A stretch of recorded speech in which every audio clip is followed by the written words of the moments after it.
श्री गणेशाय नमः। उमा देवी का दिव्य रूप से देवताओं को दर्शन देना, देवताओं का उनसे अपना अभिप्राय निवेदन करना और देवी का अवतार लेने की बात स्वीकार करके देवताओं को आश्वासन देना। ब्रह्मा जी कहते हैं, नारद, देवताओं के इस प्रकार स्तुति करने पर दुर्गम पीड़ा का नाश करने वाली जगत जननी देवी दुर्गा उनके सामने प्रकट हुई।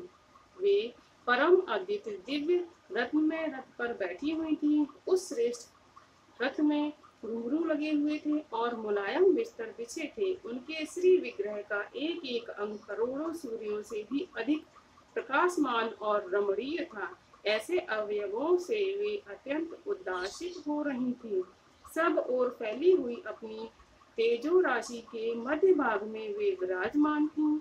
उनका रूप बहुत ही सुंदर था और उनकी छवि की कहीं तुलना नहीं थी।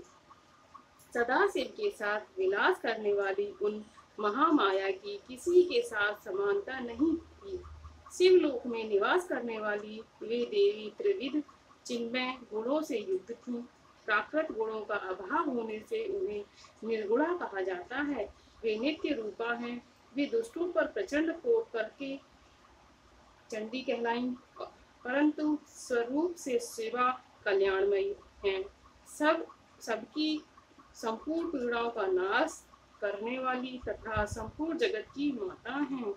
वे ही प्रलय काल में एक महानिद्रा होकर सबको अपने अंक में सुला लेती हैं तथा वे समस्त स्वजनों का संसार सागर से उद्धार कर देती हैं। शिवा देवी की तेजो राशि के प्रभाव से देवता उन्हें अच्छी तरह देख न सके, तब उनके दर्शन की अभिलाषा से देवताओं ने फिर उनका स्तवन किया। तदंतर दर्शन की इच्छा रखने वाले विष्णु आदि सब देवता उन जगदम्बिका की कृपा पाकर वहां उनका सुस्पष्ट दर्शन कर सके।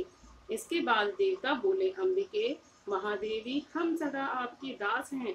आप प्रसन्नता पूर्वक हमारा निवेदन सुने। पहले आप दक्ष की पुत्री रूप से अवतरित हुई और लोक में रुद्रदेव की वल्लभा हुई थी। उस समय आपने ब्रह्मा जी के तथा दूसरे देवताओं के महान दुख का निवारण किया था।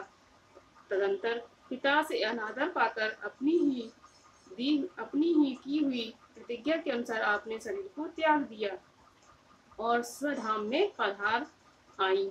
इससे भगवान हर को भी बड़ा दुख हुआ। महेश्वरी, आपके चले आने से देवताओं का कार्य पूरा नहीं हुआ, अतः हम देवता और मुनि व्याकुल होकर आपकी शरण में आए हैं। महाशानी शिवे, आप देवताओं का मनोरथ पूर्ण करें, जिससे सनत कुमार का वचन सफल हो। देवी, आप भूतल पर अवतीर्ण हो और पुनः रुद्र देवी की पत्नी होइए और यथा योग्य ऐसी लीला कीजिए जिससे देवताओं को सुख प्राप्त हो। देवी, इससे कैलाश पर्वत पर निवास करने वाले रुद्र देव भी सुखी होंगे। आप ऐसी कृपा करें जिससे सब सुखी हों और सबका सारा दुख नष्ट हो जाए। ब्रह्मा जी कहते, नारद, ऐसा कहकर विष्णु आदि सब देवता प्रेम में मग्न हो गए। अब भक्ति से विनम्र होकर चुपचाप खड़े रहे। देवताओं की यह स्तुति सुनकर शिवा देवी को भी बड़ी प्रसन्नता हुई। उसके हेतु का विचार करके अपने प्रभु शिव का स्मरण करती हुई भक्तवत्सला दयामयी उमा देवी उस समय विष्णु आदि देवताओं को संबोधित करके बोली। उमा ने कहा, हे हरे, हे विदेव और हे देवताओं तथा मुने, तुम सब लोग अपने मन से व्यथा को निकाल दो और मेरी बात सुनो। मैं तुम पर प्रसन्न हूँ, इसमें संशय नहीं है। सब लोग अपने अपने स्थान को जाओ और चिरकाल तक सुखी रहो। मैं अवतार ले मैना की पुत्री होकर उन्हीं के गर्भ से जन्म लूंगी और रुद्रदेव की पत्नी हो जाऊंगी। यह मेरा अत्यंत गुप्त मत है। भगवान शिव की लीला अद्भुत है, वह ज्ञानियों को भी मोह में डालने वाली है। देवताओं, उस समय यज्ञ में जाकर पिता के द्वारा स्वामी का अनादर देख जब से मैंने दक्ष जनित शरीर को त्याग दिया है, तभी से वे मेरे स्वामी कालाग्नि रुद्रदेव तत्काल दिगंबर हो गए हैं। वे मेरी ही चिंता में डूबे रहते हैं। उनके मन में यह विचार उठता है कि धर्म को जानने वाली सती मेरा रोष देखकर पिता के यज्ञ में गईं और वहां मेरा अनादर देख मुझ में प्रेम होने के कारण उसने अपना शरीर त्याग दिया। यही सोचकर वे घर बार छोड़कर अलौकिक वेश धारण करके योगी हो गए हैं। मेरी स्वरूप भूता सती के वियोग को वे महेश्वर सहन न कर सके। देवताओं, भगवान रुद्र की भी यह अत्यंत इच्छा है कि भूतल पर मैना और हिमाचल के घर में मेरा अवतार हो, क्योंकि वे पुनः मेरा पाणी ग्रहण करने की अधिक अभिलाषा रखते हैं। अतः मैं रुद्रदेव के संतोष के लिए अवतार लूंगी और लौकिक गति का आश्रय लेकर हिमालय पत्नी मैना की पुत्री होंगी।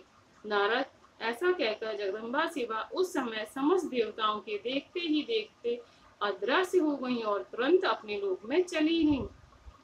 तदंतर हर्ष के भरे हुए विष्णु और आदि सभी देवता और मुनि उस दिशा को प्रणाम करके अपने अपने धाम को चले गए। ओम नमः शिवाय।